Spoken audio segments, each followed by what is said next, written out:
ले पंडित जी, फल है फल, जाओ, भगवान ने चाहा तुम्हारे घर पर इसी फल के प्रभाव से प्रतिफल में बेटा होगा। जय हो महाराज, जय हो जय हो। इतना कह के आ गए। पंडित जी जाने लगे, महाराज कोई नियम करना है, बस भजन करो, नाम जप करो, पत्नी से कहना शांत रहे, भजन करे, बढ़िया बेटा होगा, बढ़िया, जो आज्ञा महाराज। अब पंडित जी घर आए, पत्नी बैठी थी बढ़िया, धुंधली देवी। ए महाराज इतने दिन कहाँ गायब रहे स्वामी जी?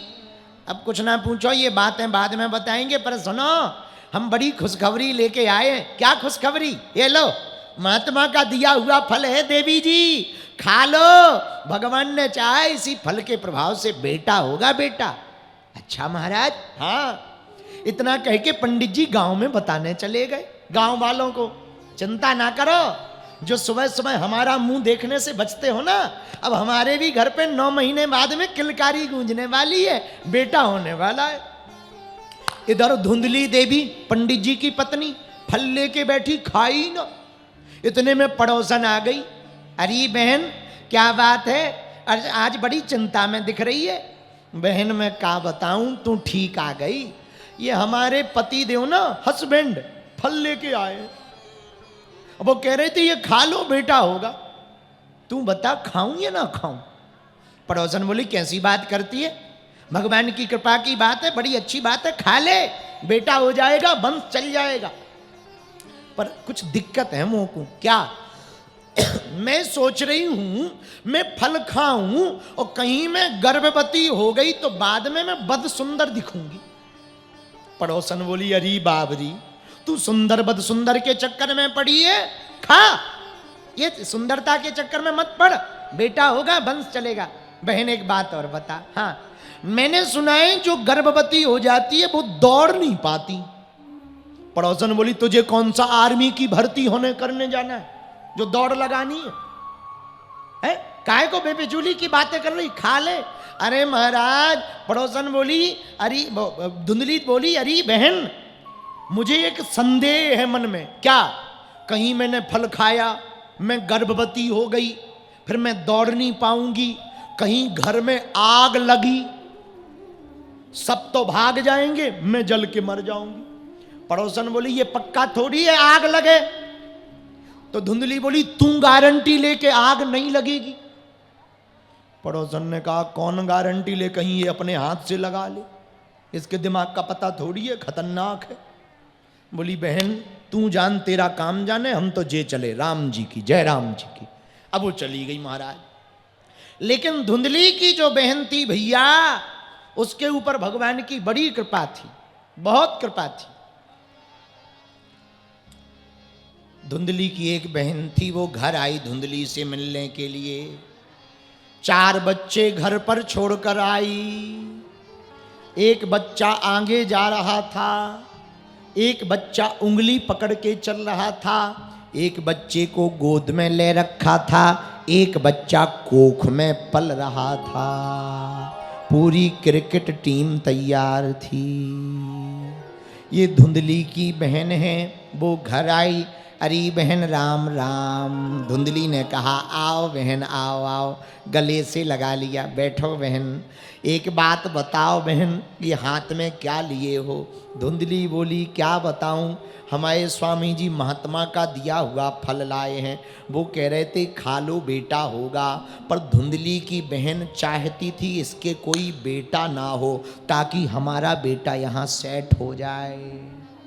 उसने कान भरना शुरू कर दिया। कहाँ लफड़ों में पड़ी बाबाओं के, ये बाबा बैरागी है, ना जाने कौन सा मंत्र मार के दे दें तू पागल हो जाए, बसीभूत हो जाए, बसीकरण हो जाए। लफड़ों में न पड़, ये फलवल के चक्कर में। तो धुंधली बोली वाह, स्वामी जी तो बड़े भरोसे से कह गए ना, यदि हम फल खाएंगे, वो तो कह रहे थे गर्भवती हो जाओगी। अरे बोली चिंता मत कर, ये फल खिला दे गाय को, ये जो सामने बंधी है, और तू गर्भवती होने का नाटक कर।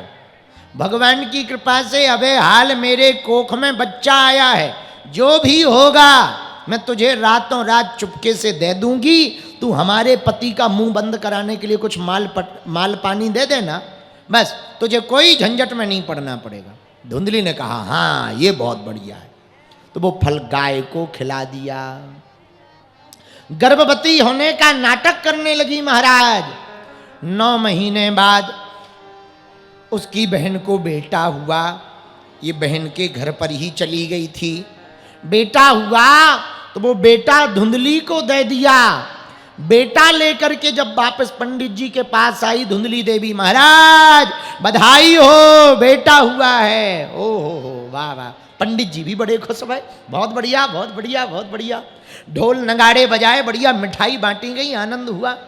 लेकिन एक और आश्चर्यचकित घटना हुई। जो फल गाय को खिलाया था, भगवान की कृपा से गाय को भी एक बेटा हुआ। बछड़ा या बछड़ी नहीं, मनुष्य जैसा बेटा हुआ, पर कान गाय जैसे थे। अब तो पूरे में हल्ला मच गया भैया। क्या पहले तो पंडित जी को एक भी बेटा नहीं हो रहा था, अब तो देखो भैया गाय को भी बेटा हो रहा है। सब देखने आने लगे। कुछ दिनों बाद पंडित जी ने अपने बच्चों का नामकरण किया। तो जो गाय के बेटा हुआ था उसके कान गऊ जैसे थे, इसलिए उसका नाम रखा गौकर्ण। क्या रखा? बोलो बोलो, गोकर्ण। अपने बेटे का नाम रख ही रहे थे, इतने में पत्नी जी आ गई धुंधली देवी। महाराज क्या कर रहे हो? बेटे का नाम रख रहे हैं। महाराज रखो, 9 महीना हमने कोख में पाला है, नाम रखने का अधिकार भी हमको दो। हाँ ठीक है तुम ले लो। महाराज मेरा नाम धुंधली है तो मेरे बेटे का नाम धुंधकारी होगा। लो, अपने बेटे का नाम धुंधकारी रख दिया। कालांतर में दोनों बड़े हुए।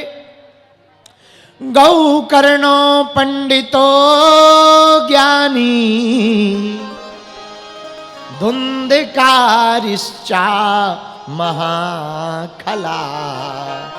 सुनो, गर्भ अवस्था में बालक को जो संस्कार दिए जाएंगे वही प्रभाव बच्चों पर पड़ेगा। इसलिए जब भी गर्भ अवस्था में माताएं हों, एक हम विनम्र प्रार्थना करना चाह रहे। कुछ माताएं हमारे पास आती, गुरुजी हमारा बेटा बड़ा नचैया है, बहुत डांस करता है। माता जी जब वो कोख में रहा होगा तब तुमने खूब डिस्को फिल्में देखी होंगी, तो बेटा तो नचैया होगा ही होगा, भक्त कहां से पैदा हो जाए।